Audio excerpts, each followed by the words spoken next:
All right, please give it up for our next comedian, Cindy Busey, everybody.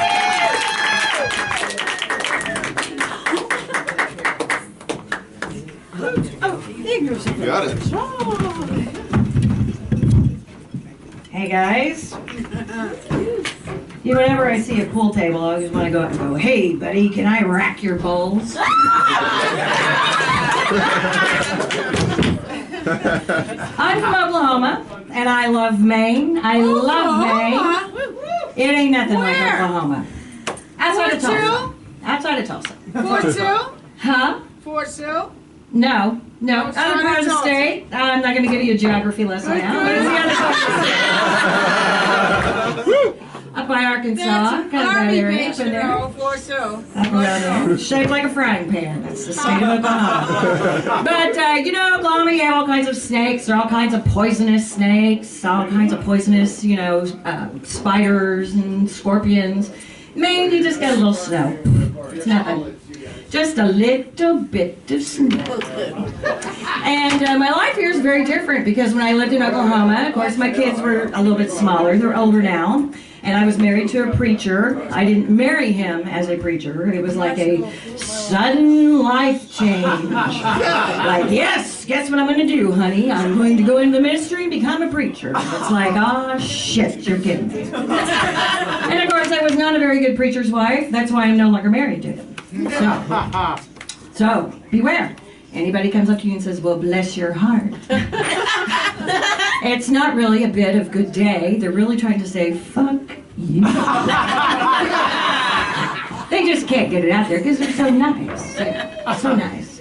But yeah, I had kids, and it's hard to raise kids, especially boys. I'm glad God gave me boys because they're cool. I was kind of a tomboy, They're into dirt, they're into trucks. And they're pretty awesome. Have Godzilla everywhere. It's really kind of cool. But the thing about being a parent is you have to get the upper hand. You have to show them who's boss. So Mom would always go in with a power tool, which was a warning to like, oh God, what is she going to do now? Well, boys have a habit, since they don't cry. They don't cry too much, but they do cry. But they like to slam doors. Go in, stomp, slam the door. So what does Mom do? She takes off the doorknob with her power tool. Now this is quite enjoyable. You almost want to piss them off just to watch them go and try to slam the door. That's always fun. That's always a lot of fun. Yeah. And I was kind of non-conventional. I don't kind of, play with dolls. If they wanted to play with dolls. So they got a hold of my old Barbies. And at that time we were into tape and string. And Barbie was naked, and she was taped up from the doorknob to the little tiger's castle with Godzilla going to save her. And it was kind of fun because Barbie ended up all over our house. It was kind of like a BDSM elf on a shelf. You really knew where she was going to end up. So. And there's other things that you have to watch out for, like in the shower. You can't ever get them in the shower to take a bath, and then when you finally do, you can't get them out. So one day I'm walking by, and it's like you've been in there a long time, it's time to get out, and I hear things dropping in there, and it's like, what are you doing with the soap? You're playing with the soap. It's like dropping all the time.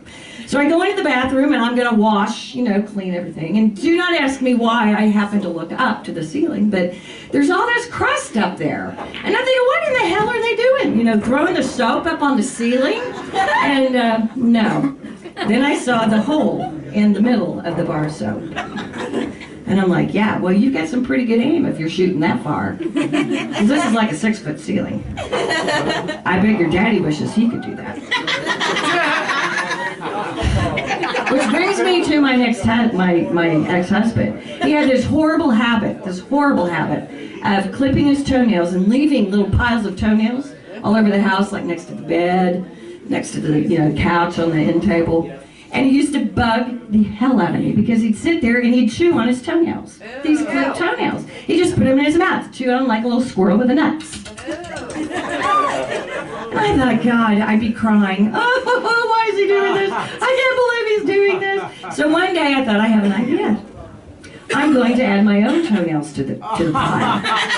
And I thought, aha, chew on those.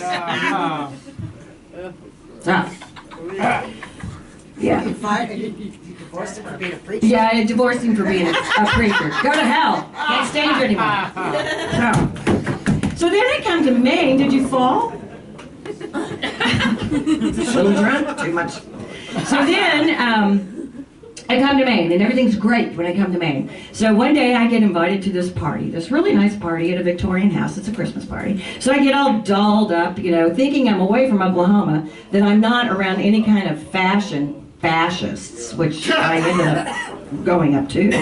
So here I look all great in my dress, and the problem was I had these leggings on, and so I kept pulling these leggings up all night. Well, in order to keep them from rolling down, I kind of tucked them up underneath my bra. So I'm kind of walking around this party, and I'm having a glass of wine, or 2, or 5, or 6.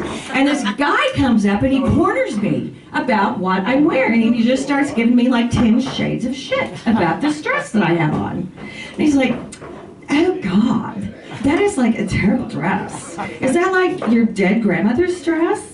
Well, I finally snapped, you know, and I mean, he was just on me all night. He was like one of those little purse dogs, you know, that you take out and you exercise on a hamster wheel. So I thought, screw this, buddy. So I took the dress off, just took it off, reached down and took it off. Now, mind you, I had not planned for this because they weren't quite your grandmother's underwear, but it was a Victoria's Secret anyway. So I'm walking around this table with this dress off. It's delicious. Oh, this is such a fun party. Such a fun party. And he still talks about it. I traumatized that poor little gay man. Traumatized him. You would have thought he'd seen a half-naked woman. It was so bad. And he still talks about it to this day, because 3 years after, he's just like, don't invite her to your party, because, you know, she just might take her clothes off. I'm Cindy, thank you.